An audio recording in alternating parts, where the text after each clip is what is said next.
Good morning बच्चों।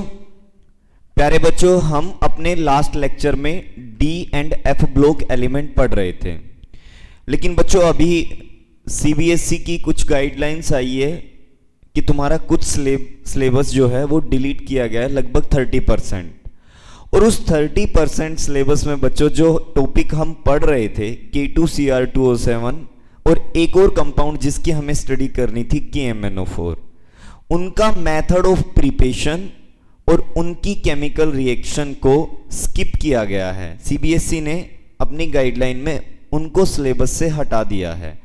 तो बच्चों हमने D and F block element में ट्रांजिशन एलिमेंट की जो प्रॉपर्टीज को स्टडी किया था, केवल प्रॉपर्टीज, वहां तक का तुम्हारा सिलेबस इंक्लूड है। उसके बाद का जो सिलेबस है वो हटाया गया है, वो स्किप कर दिया गया है।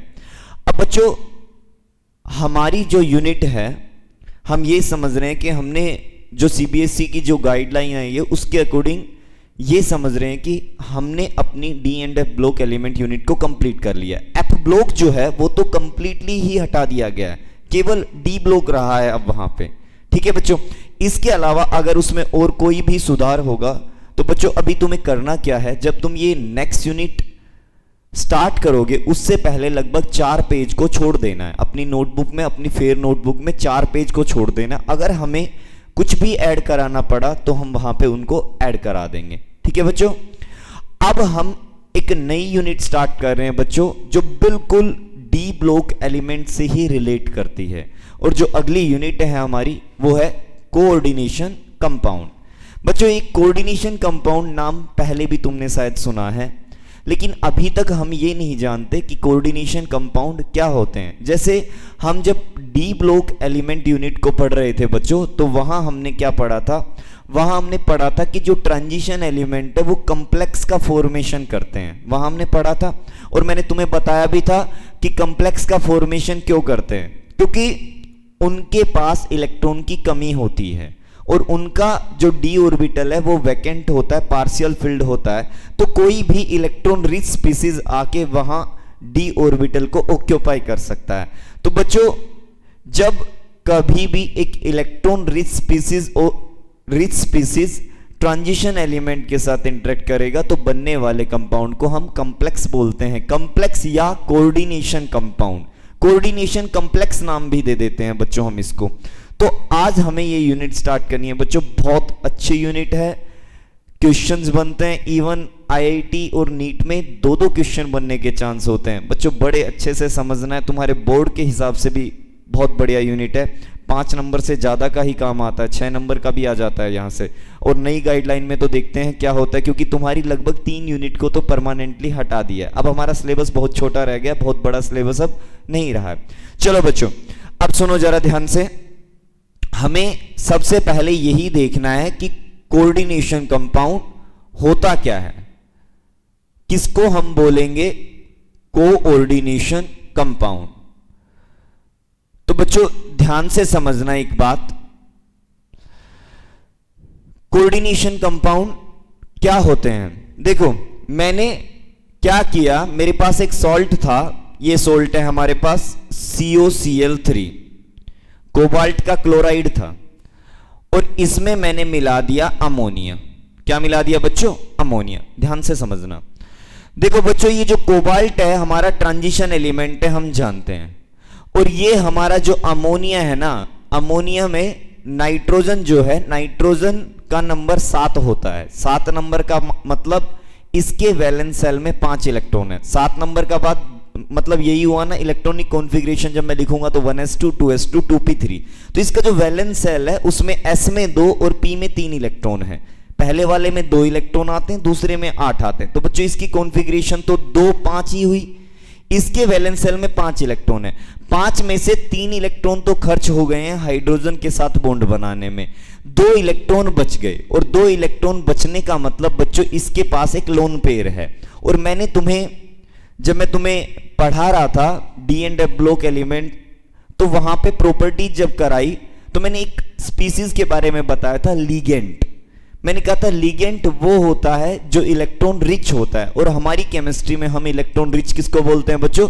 जिनके पास या तो लोन पेयर हो या उनके ऊपर नेगेटिव चार्ज हो, तो हम उनको बोलेंगे कि वो इलेक्ट्रॉन रिच स्पीसीज है। बच्चों ये हमारा लिगेंड है, ठीक है, ये हमारा ट्रांजिशन एलिमेंट है। अब जो ये लिगेंड है ट्रांजिशन एलिमेंट के साथ इंटरेक्ट करेगा, ट्रांजिशन एलिमेंट के साथ जाके जुड़ेगा, क्योंकि ये इलेक्ट्रॉन डेफिशिएंट स्पीसीज है, ये इलेक्ट्रॉन रिच स्पीसीज है। अब बच्चों जब ये जुड़ेगा तो देखो कैसे जुड़ेगा, ध्यान से समझना।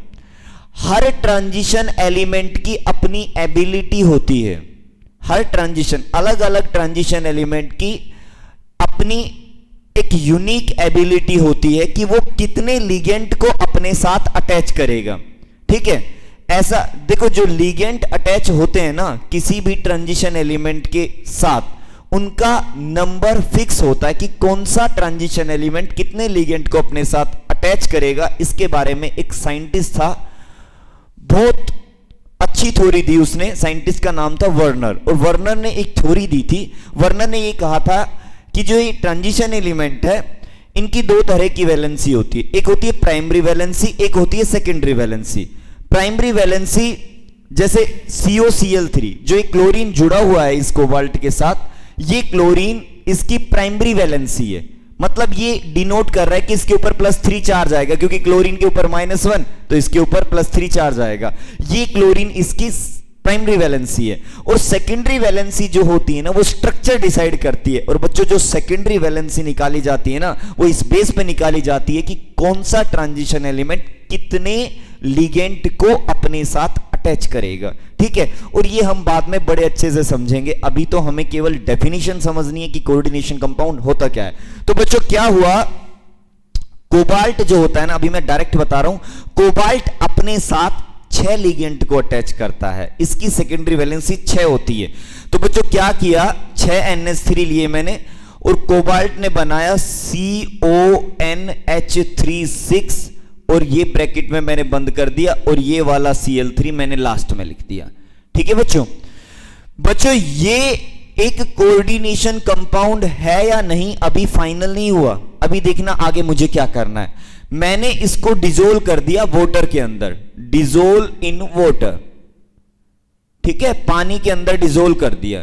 जैसे ही मैंने पानी के अंदर डिसोल्व किया, ये जो क्लोरीन है ना, ये वाले क्लोरीन आयन की फॉर्म में बाहर निकल गए। अब मुझे ये बताओ यहां क्लोरीन कितने हैं, 3 हैं, और तुम्हें पता है क्लोरीन के ऊपर -1 चार्ज होता है। इसका मतलब ये जो 3 क्लोरीन है ये तो 3Cl नेगेटिव की फॉर्म में बाहर निकल गए। अब यहां पे बच क्या गया, अब यहां पे बच गया बच्चों CONH3 और ये 6, और इसके ऊपर 3 पॉजिटिव चार्ज आ गया, क्योंकि इसके साथ जो 3 नेगेटिव वाले क्लोरीन थे वो बाहर निकल गए। इसका मतलब जो बचा है उसके ऊपर 3 पॉजिटिव चार्ज आ गया। अब बच्चों तुम एक बात समझना ध्यान से, ये कंपाउंड को हम कोऑर्डिनेशन कॉम्प्लेक्स नाम देंगे, लेकिन उसके लिए एक कंडीशन है, कब देंगे।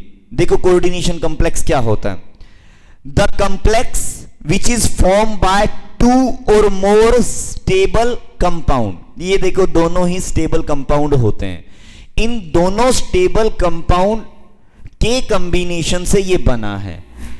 और इसकी एक और प्रॉपर्टी है कि इसने अपनी आइडेंटिटी को लूज नहीं किया जब हमने इसको पानी के अंदर डिसोल्व किया। जैसे ही मैंने इस कोऑर्डिनेशन कंपाउंड को पानी के अंदर डिसोल्व किया तो देखो बच्चों केवल ये क्लोरीन आयन की फॉर्म में बाहर निकला है, लेकिन ये जो हमारा ब्रैकेट के अंदर बंद था ना, ये आयन के अंदर ब्रेक नहीं हुआ, ये अलग अलग कंपोनेंट में या इंडिविजुअल कंपोनेंट के अंदर ब्रेक नहीं हुआ।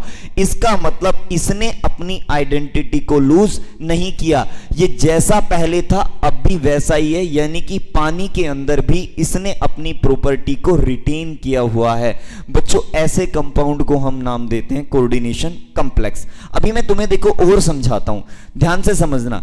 हमारी केमिस्ट्री में कुछ कंपाउंड ऐसे भी होते हैं, जैसे देखो मैंने लिया KCl और MgCl2, पोटाशियम क्लोराइड और मैग्नीशियम क्लोराइड, और साथ में 6H2O। इन सब का जब कॉम्बिनेशन किया बच्चों तो ये हमारे पास बना KCl MgCl2 इंटू 6H2O।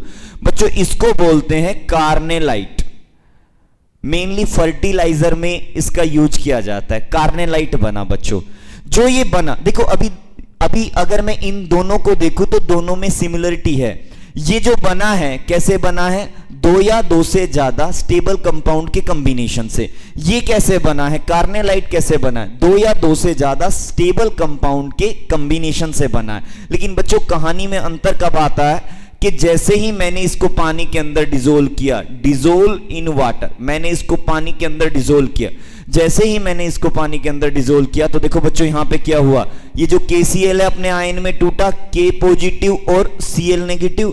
ये जो MgCl2 है, हमें पता है साल्ट है, अपने आयन में टूटा, आयन में टूटा तो क्या आया, Mg2 पॉजिटिव और 2Cl नेगेटिव।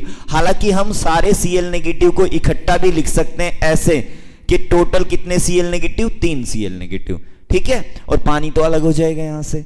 अब देखो बच्चों यहां से इसके साथ क्या हुआ, ये तो कंप्लीटली अपने कंपोनेंट में जो भी इसके कंपोनेंट थे, इंडिविजुअल कंपोनेंट थे, उनमें डिसोसिएट हो गया, आयन में डिसोसिएट हो गया। ऐसा इसके साथ नहीं हुआ था, इसने अपनी प्रॉपर्टी को वाटर के अंदर भी रिटेन किया हुआ था, लेकिन इसने अपनी प्रॉपर्टी को लूज कर दिया पानी के अंदर। जैसे ही पानी के अंदर मैंने इसको डिसोल्व किया, ये अपने इंडिविजुअल कंपोनेंट में डिसोसिएट हो गया। समझ में आ रही है बात बच्चों? तो देखो इस कंपाउंड को, जो ये वाला कंपाउंड बना है ना बच्चों, इसको हम कोऑर्डिनेशन कॉम्प्लेक्स नाम नहीं देते, इसको हम नाम देते हैं डबल सॉल्ट। ये क्या है बच्चों, डबल सॉल्ट। कोऑर्डिनेशन कॉम्प्लेक्स नाम हम तब देंगे जब वो वाटर के अंदर अपनी आइडेंटिटी को लूज नहीं करेगा। तो देखो बच्चों हमारी केमिस्ट्री में दो तरह के ये कंपाउंड होते हैं, कोऑर्डिनेशन कॉम्प्लेक्स और दूसरा डबल सॉल्ट। दोनों में एक सिमिलरिटी तो है, क्या कि दोनों ही दो या दो से ज्यादा स्टेबल कंपाउंड के कॉम्बिनेशन से बनते हैं। लेकिन अंतर कहां आ रहा है, ये पानी के अंदर अपनी आइडेंटिटी को लूज नहीं करता, लेकिन ये वाटर के अंदर अपनी आइडेंटिटी को लूज कर देता है। अब डेफिनेशन लिखते हैं बच्चों। The compound which form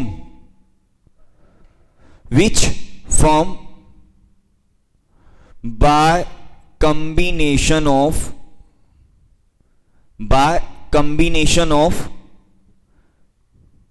two or more stable compound and does not lose its identity in water is known as coordination compound, is known as coordination compound। बच्चों हम इसको नाम देंगे कोऑर्डिनेशन कंपाउंड का। अब आते हैं डबल सॉल्ट के ऊपर। डबल सॉल्ट क्या होता है, तो यहां हेडिंग बना लेते हैं डबल सॉल्ट। तो देखो बच्चों डबल सॉल्ट क्या होगा, ये भी दो या दो से ज्यादा स्टेबल कंपाउंड के कॉम्बिनेशन से बना है। तो मैं लिख देता हूं definition, the compound which is formed by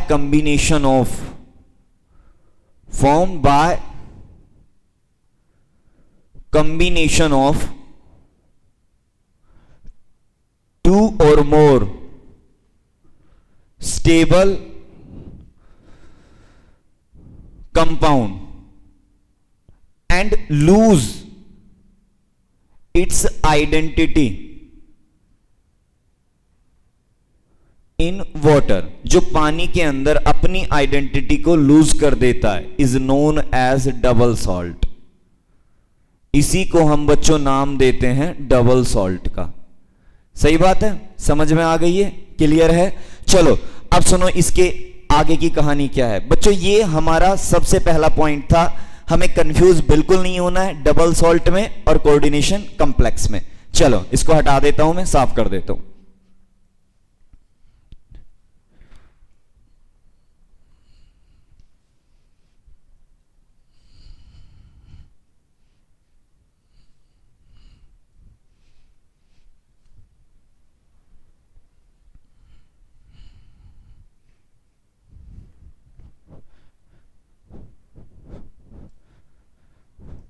चलो देखो इसके बाद क्या है बच्चों, हमारा जो नेक्स्ट पार्ट है इसका वो है representation of coordination complex. Representation of coordination complex.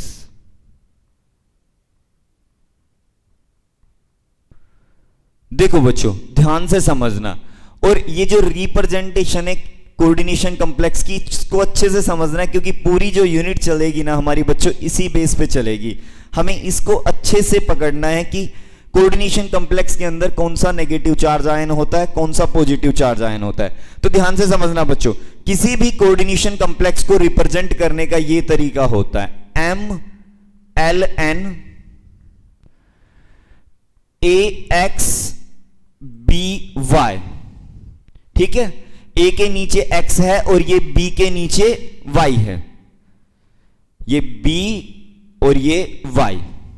ठीक है बच्चों, अब ध्यान से समझो तुम, ये जो M है ये एक मेटल है, और ये जो मेटल है ये तुम्हारा D ब्लॉक से आएगा। ये जो मेटल होगा कहां का होगा, D ब्लॉक का होगा। बच्चों ये जो L है लीगेंड। L क्या है, लीगेंड, जिसको हम बोलते हैं इलेक्ट्रॉन रिच स्पीसीज। ये एक इलेक्ट्रॉन रिच स्पीसीज होगा। ठीक है बच्चों, N क्या है, N है बच्चों, N है number of ligand. Number of ligand के लीगेंड की संख्या कितनी होगी। ठीक है, तो ब्रैकेट के अंदर जो बंद है, इस ब्रैकेट के अंदर बंद है वो क्या क्या है, मेटल और लीगेंड। ब्रैकेट के अंदर बस दो ही चीजें होगी, एक मेटल होगा और दूसरा लीगेंड होगा। और बच्चों ये जो ब्रैकेट के अंदर जो जगह बंद है इसको हम बोलते हैं कोऑर्डिनेशन स्फीयर। इसको हम क्या नाम देते हैं, कोऑर्डिनेशन स्फीयर। अगर तुमसे कोई कहे कोऑर्डिनेशन स्फीयर क्या होता है, तो हम कहेंगे जो ब्रैकेट वाला एरिया है जहां पे मेटल और लीगेंट है उसी को हम बोलते हैं कोऑर्डिनेशन स्फीयर। अब बात आती है ये जो बाहर वाले हैं ये क्या है, तो बच्चों इस बाहर वाले को, ये जो AX है और BY है बच्चों, इनको हम बोलते हैं आयोनिक स्फीयर। क्या बोलते हैं, आयोनिक स्फीयर। पहली बात, इसको हम आयोनिक स्फीयर क्यों बोलते हैं, क्योंकि बच्चों जैसे ही मैं इस कोऑर्डिनेशन कॉम्प्लेक्स को पानी के अंदर डिसोल्व करूंगा, ये जो बाहर वाले हैं ना AX या BY है, ये आयन के अंदर डिसोसिएट हो जाएंगे। जैसे अभी अभी तुमने देखा था एक कोऑर्डिनेशन कॉम्प्लेक्स का, जब मैंने एग्जांपल लिया था तो उसमें जो क्लोरीन था वो बाहर था ना, यहां पे Cl3। अब Cl तो हो गया B और 3 हो गया, 3 क्या हो गया, Y। तो बच्चों कहने का मतलब ये है जो ये बाहर है, दोनों जो बाहर है A और B, जैसे ही मैं पानी के अंदर डिसोल्व करूंगा ये आयन की फॉर्म में डिसोसिएट हो जाएंगे। ठीक है, यहां तक की बात। इसीलिए इन दोनों को हमने क्या नाम दिया, आयोनिक स्फीयर। अब तुम्हें बताता हूं, ये जो A है ना, A बच्चों रिलीज होगा कैटायन की फॉर्म में, release in form of cation. मतलब कि ये कैटायन है, ये क्या है, कैटायन है। या मैं सीधा रिलीज छोड़ो, मैं ये कह सकता हूं कि ये होगा कैटायन, पॉजिटिव चार्ज वाला आयन होगा। अगर ब्रैकेट के आगे लिखा हुआ है तो इसका मतलब वो कैटायन की फॉर्म में बाहर जाएगा। और बच्चों X है नंबर ऑफ कैटायन। X क्या है, नंबर ऑफ कैटायन, ये है कैटायन की संख्या। अच्छा, ये जो B है, B किस फॉर्म में बाहर जाएगा, N आयन की फॉर्म में बाहर जाएगा। N आयन का मतलब नेगेटिव चार्ज वाला। ठीक है, नेगेटिव चार्ज वाली स्पीसीज। ठीक है, और कैटायन का मतलब क्या होता है, कैटायन का मतलब होता है पॉजिटिव चार्ज वाली स्पीसीज। सही बात है यहां तक। अच्छा, Y क्या होगा बच्चों, Y होगा number of N ion, Y होगा नंबर ऑफ N आयन। सही है यहां तक की बात, क्लियर है, कोई बड़ी बात नहीं है बच्चों। तो देखो एक कोऑर्डिनेशन कॉम्प्लेक्स को हम इस तरीके से रिप्रेजेंट करते हैं। अब यहां मैं तुम्हें एक डेफिनेशन भी लिखवा देता हूं कोऑर्डिनेशन स्फीयर की, कोऑर्डिनेशन स्फीयर की, कि क्या होता है कोऑर्डिनेशन स्फीयर। ये जो ब्रैकेट वाला एरिया है इसी को हम कोऑर्डिनेशन स्फीयर बोलते हैं। इसकी डेफिनेशन लिख लेते हैं हम, क्या, the area enclosed in bracket in which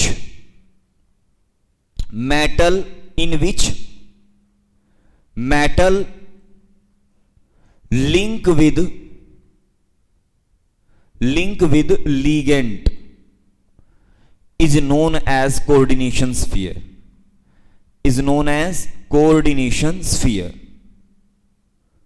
बच्चों हम इसी को बोलते हैं कोऑर्डिनेशन स्फीयर। सही है? यहां तक की बात क्लियर है? तुम्हें समझ में आ रही है? कोई बड़ी बात नहीं है, ठीक है यहां तक? चलो बच्चों अब मैं इसको साफ कर देता हूं। अभी हमें आगे पढ़ना है। अभी हमने केवल क्या सीखा है कि कोऑर्डिनेशन कॉम्प्लेक्स को रिप्रेजेंट किस तरीके से करते हैं। तो ये थी बच्चों रिप्रेजेंटेशन कोऑर्डिनेशन कॉम्प्लेक्स में। अब जब भी मैं तुम्हें कोई कोऑर्डिनेशन कॉम्प्लेक्स लिख के दूंगा, झट से तुम्हें समझ आना है मेटल क्या है, लिगेंड क्या है, कैटायन है या नहीं है, एनायन है नहीं है या नहीं है, अगर एनायन है तो कितने हैं, कैटायन है तो कितने, वो सारी चीजें समझ जानी है, ठीक है? हटा देता हूं मैं इसको। अब पढ़ेंगे बच्चों हमारे कोऑर्डिनेशन कॉम्प्लेक्स जो है या कोऑर्डिनेशन कंपाउंड जो है वो कितने टाइप के होते हैं, ठीक है? कोऑर्डिनेशन कॉम्प्लेक्स की अब हम टाइप पढ़ने वाले हैं।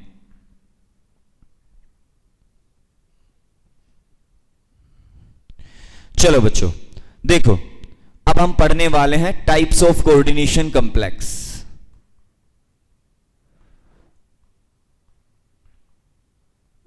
टाइप्स ऑफ कोऑर्डिनेशन कॉम्प्लेक्स, ठीक है? तो बच्चों अगर मैं कोऑर्डिनेशन कॉम्प्लेक्स की बात करूं तो कोऑर्डिनेशन कॉम्प्लेक्स को मेनली दो वेज पे डिवाइड करते हैं हम। पहला तो है on the basis of charge, charge के बेस पे, on the basis of charge, charge के बेस पे कोऑर्डिनेशन कॉम्प्लेक्स का क्लासिफिकेशन करते हैं। दूसरा हम करते हैं on the basis of ligand, on the basis of ligand. अगर मैं चार्ज के बेस पे देखूं तो चार्ज के बेस पे तीन तरह के कोऑर्डिनेशन कॉम्प्लेक्स होते हैं। Positive charge coordination complex, positive charge complex. दूसरे होते हैं negative charge complex, negative charge complex. और तीसरे होते हैं बच्चों न्यूट्रल कॉम्प्लेक्स, ठीक है? अगर मैं लिगेंड के बेस पे देखूं तो लिगेंड के बेस पे दो तरह के कॉम्प्लेक्स होते हैं, होमोलेप्टिक कॉम्प्लेक्स और दूसरे होते हैं हेट्रोलेप्टिक कॉम्प्लेक्स। अब हम वन बाय वन इनके बारे में पढ़ेंगे, ठीक है? सबसे पहले बच्चों हम देखते हैं on the basis of charge. On the basis of charge, charge के बेस पे कोऑर्डिनेशन कॉम्प्लेक्स की क्लासिफिकेशन। और बच्चों जो चार्ज के बेस पे हैं वो सबसे पहला जो नंबर है वो है positive charge complex, positive charge complex, ठीक है बच्चों? चलो ध्यान से समझना जरा, पॉजिटिव चार्ज कॉम्प्लेक्स क्या होगा। तो देखो बच्चों, पॉजिटिव चार्ज कॉम्प्लेक्स उस कॉम्प्लेक्स को हम बोलेंगे जिसके ब्रैकेट के ऊपर, अब ब्रैकेट क्या होता है, कोऑर्डिनेशन स्फीयर, जिसके कोऑर्डिनेशन स्फीयर के ऊपर पॉजिटिव चार्ज होगा। ध्यान से देखो जरा, क्या लिखा मैंने, the complex in which coordination sphere contain positive charge, coordination sphere contain positive charge is known as positive charge complex। उस कॉम्प्लेक्स को हम क्या नाम देंगे बच्चों, पॉजिटिव चार्ज कॉम्प्लेक्स का नाम देंगे, ठीक है? यहां तक की बात। अब एग्जाम्पल लिखने हैं इसके, ध्यान से समझना जरा। एग्जाम्पल की अगर मैं बात करूं बच्चों, मैंने एक कॉम्प्लेक्स लिखा K4FeCN6, ठीक है? मैंने एक कॉम्प्लेक्स लिखा। अब मैं तुमसे ये कह रहा हूं कि ये वाला कंप्लेक्स क्या पॉजिटिव चार्ज कंप्लेक्स है या नेगेटिव चार्ज कंप्लेक्स है, हम कैसे डिसाइड करेंगे? तो देखो बच्चों, समझना जरा ध्यान से। इस वाले कंप्लेक्स को मैंने पानी के अंदर डिसोल्व किया, पानी के अंदर डिसोल्व किया तो ये आयन की फॉर्म में बाहर जाएगा, जाएगा आयन की फॉर्म में। अगर ये आयन की फॉर्म में बाहर जाएगा तो हम जानते हैं पोटासियम के ऊपर +1 चार्ज होता है। अब +1 चार्ज होता है तो ये 4 के पॉजिटिव बाहर निकल जाएगा और जो बच गया ब्रैकेट में जो बच गया बच्चों, उसके ऊपर 4 नेगेटिव चार्ज आ जाएगा। अब बच्चों हम पढ़ क्या रहे हैं कि जिसके कोऑर्डिनेशन स्फीयर मतलब ब्रैकेट वाला एरिया, उस पे अगर पॉजिटिव चार्ज होता है तो ही वो पॉजिटिव चार्ज कंप्लेक्स होगा। लेकिन इसके ऊपर तो कौन सा चार्ज आ गया? नेगेटिव आ गया। इसका मतलब ये तो नेगेटिव चार्ज कंप्लेक्स है। बच्चों हमें पॉजिटिव का अगर एग्जांपल लिखना है तो कैटायन नहीं लेंगे, पीछे एनायन लेंगे, ठीक है। अब चलो, अब मैंने एक कंप्लेक्स का एग्जांपल लिखा जो कि हम पहले पढ़ चुके हैं, ठीक है। CONH3 और ये 6 और यहां लिखा मैंने Cl3। बच्चों जैसे ही मैंने इसको पानी के अंदर डिसोल्व किया, जैसे ही मैंने वाटर के अंदर डिसोल्व किया, डिसोल्व इन वाटर, जब मैंने इसको पानी के अंदर डिसोल्व किया तो पानी के अंदर डिसोल्व करने पे मुझे ये मिला ना, CONH3 6 के ऊपर 3 नेगेटिव और प्लस में 3Cl पॉजिटिव। तो ये जो कोऑर्डिनेशन स्फीयर है इस पे कौन सा चार्ज आ रहा है? पॉजिटिव आएगा ना, इसके ऊपर 3Cl नेगेटिव आएगा, ये उल्टा लिख दिया मैंने। इसके ऊपर कितना चार्ज आया? 3 पॉजिटिव चार्ज आया। और पॉजिटिव चार्ज अगर आया है बच्चों तो ये कौन सा कंप्लेक्स है? Positive charge complex. मैं और भी एग्जांपल लिख देता हूं तुम्हारे सामने। बच्चों मैंने एक एग्जांपल ये लिखा, CO और ये NH3 और ये Cl और ब्रैकेट को कर दिया क्लोज और यहां लिखा बच्चों मैंने SO4। अब जैसे ही मैं इसको पानी के अंदर डिसोल्व करूंगा, ब्रैकेट वाले एरिया पे कोई इफेक्ट नहीं पड़ेगा, लेकिन ये जो SO4 है, तुम जानते हो सल्फेट आयन पे -2 चार्ज होता है, ये -2 की फॉर्म में बाहर चला जाएगा। तो जो बचेगा उसके ऊपर कितना चार्ज आएगा? ये 5, ये Cl। बच्चों तुम ये मत समझना ये वाला Cl भी आयन की फॉर्म में बाहर जाएगा, नहीं जाएगा। ब्रैकेट वाले एरिया पे किसी तरह का कोई इफेक्ट नहीं होता कोऑर्डिनेशन कंप्लेक्स में। जब पानी में डिसोल्व करते हैं, ब्रैकेट वाला जो जगह है वो एज इट इज रहता है। तो बच्चों इसके ऊपर कितना चार्ज आ गया? 2 पॉजिटिव और SO4 के ऊपर 2 नेगेटिव। तो ये दोनों ही एग्जाम्पल है पॉजिटिव चार्ज कंप्लेक्स के। समझ में आ रही है बात? चलो इसके बाद नेक्स्ट है हमारे पास number 2, negative charge complex. Negative charge complex क्या होते हैं? नेगेटिव चार्ज कंप्लेक्स बिल्कुल इसका उल्टा। क्या? The complex in which coordination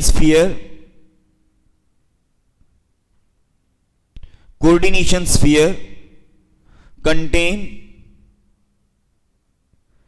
negative charge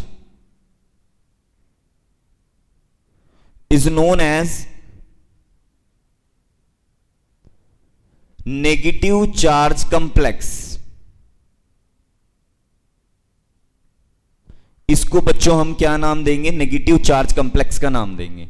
ठीक है यहां तक की बात। और मैं इसके एग्जाम्पल लिखता हूं, जैसे मैंने अभी एक एग्जाम्पल लिखा था K4FeCN6, ये एक एग्जाम्पल लिखा था ना, क्योंकि मैंने जैसे ही इसको पानी के अंदर डिसोल्व किया था हमारे पास क्या बना? 4K पॉजिटिव बना और क्या बना? FeCN6 के ऊपर क्या आया? 4 नेगेटिव, ये बना था ना। और मैं एग्जाम्पल लिखता हूं बच्चों, मैंने एक एग्जाम्पल ये लिखा Na2 और ये अंदर Fe और ये हमारे पास Na4 और ये Fe और अंदर हमारे पास Cn और ये 6। ठीक है, एक एग्जांपल मैंने ये लिखा। इसको जैसे ही पानी के अंदर डिसोल्व किया ये देगा 4Na पॉजिटिव और जो बच गया उसके ऊपर क्या आएगा? नेगेटिव चार्ज आएगा। इसका मतलब बच्चों ब्रैकेट वाले एरिया पे 4 नेगेटिव चार्ज आ रहा है, तो ये भी नेगेटिव चार्ज कंप्लेक्स है। ठीक है, यहां तक की बात समझ में आ रही है? चलो तो इसको हटा देता हूं मैं।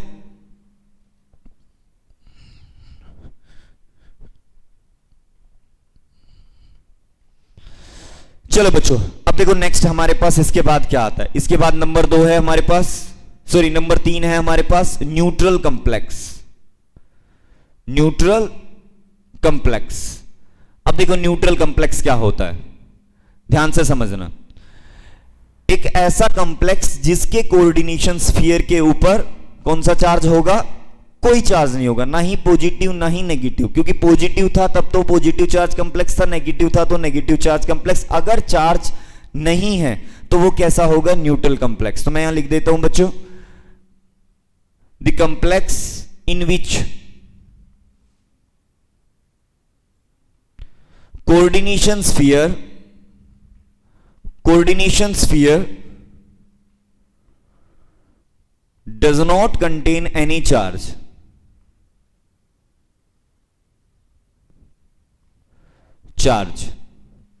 is known as neutral complex। Example अगर मैं देखूं बच्चों, एग्जाम्पल है FeCO5 NiCO4, ये हमारे पास एग्जाम्पल है बच्चों। ये कोबाल्ट नहीं है, ये कार्बन है, ये ऑक्सीजन है, ये कार्बन है, ऑक्सीजन है, कार्बन मोनोऑक्साइड है, कहने का मतलब ये। ठीक है, यहां तक की बात समझ गए हो। अब बच्चों हम पढ़ते हैं दूसरी classification number 2, on the basis of ligand. On the basis of ligand, ligand के बेस पे। लीगेंट के बेस पे भी हमारे पास 2 तरह के कंप्लेक्स होते हैं। पहला homoleptic complex, homoleptic complex, homoleptic complex. बच्चों ये जो होमो वर्ड है, ये जो होमो है इसका मतलब होता है सेम, ठीक है, और लेप्टिक का मतलब होता है लीगेंट, यानी कि ऐसा कंप्लेक्स जिसमें लीगेंट एक ही तरह का होगा उसको हम बोलेंगे होमोलेप्टिक कंप्लेक्स। तो मैं डेफिनेशन लिख देता हूं यहां बच्चों, the complex which contain only one kind of ligand is known as homoleptic complex। Homoleptic complex. जैसे एग्जाम्पल अगर मैं देखूं तो बच्चों इस वाले कंप्लेक्स में एक बात बताओ मुझे, लीगेंट कौन है, ये है लीगेंट NH3, और सारे के सारे लीगेंट 6 के 6 लीगेंट NH3 है, इसका मतलब ये एक होमोलेप्टिक कंप्लेक्स है। लेकिन क्या ये होमोलेप्टिक है, इसमें 2 है लीगेंट, एक तो NH3 है और दूसरा Cl है। सारे लीगेंट एक जैसे नहीं है, इसका मतलब ये होमोलेप्टिक कंप्लेक्स नहीं है। तो बच्चों होमोलेप्टिक कंप्लेक्स का अगर मैं एग्जांपल लिखूं तो CONH3 और ये Cl3। अच्छा, ये इसमें लीगेंट CO है और 5 के 5 CO है, इसका मतलब ये भी एक होमोलेप्टिक कंप्लेक्स होगा और ये वाला भी एक होमोलेप्टिक कंप्लेक्स होगा CO4, ये भी हमारे पास एक होमोलेप्टिक कंप्लेक्स होगा। समझ में आ रही है बात, सही है। चलो तो इसके बाद देखो हमारे पास इसके बाद क्या आता है।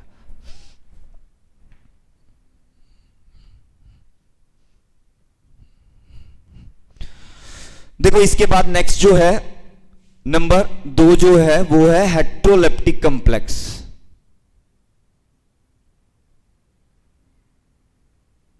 अब देखो हेट्रोलेप्टिक कंप्लेक्स क्या होता है। हेट्रो का मतलब होता है डिफरेंट, लेप्टिक का मतलब लीगेंट। इसका मतलब अगर हमारे लीगेंट अलग अलग है तो हम उसको बोलेंगे हेट्रोलेप्टिक कंप्लेक्स। बच्चों डेफिनेशन लिखता हूं, the complex which contain different type of ligand is known as heteroleptic complex। ठीक है, और एग्जाम्पल अगर मैं देखूं तो CONH3 और ये 5 और ये Cl और ये SO4। देखो इसमें 2 तरह के लीगेंट है और 2 तरह के लीगेंट, इसका मतलब ये हेट्रोलेप्टिक कंप्लेक्स है बच्चों। और अगर मैं एग्जांपल लूं CONH3 और ये 4 और ये Cl2 और यहां लिख दिया मैंने Br, ये भी एक हेट्रोलेप्टिक कंप्लेक्स है। ठीक है। तो हेट्रोलेप्टिक कॉम्प्लेक्स में क्या होगा, हेट्रोलेप्टिक कॉम्प्लेक्स वो कॉम्प्लेक्स होते हैं जिसमें लिगेंड अलग अलग तरह के होते हैं, मतलब केवल एक तरह के लिगेंड ना हो के डिफरेंट टाइप के लिगेंड वहां मौजूद होते हैं, उसको हम क्या बोलेंगे, हेट्रोलेप्टिक कॉम्प्लेक्स। बच्चों आज हमने क्या पढ़ा, आज हमने कोऑर्डिनेशन कॉम्प्लेक्स की क्लासिफिकेशन पढ़ी है।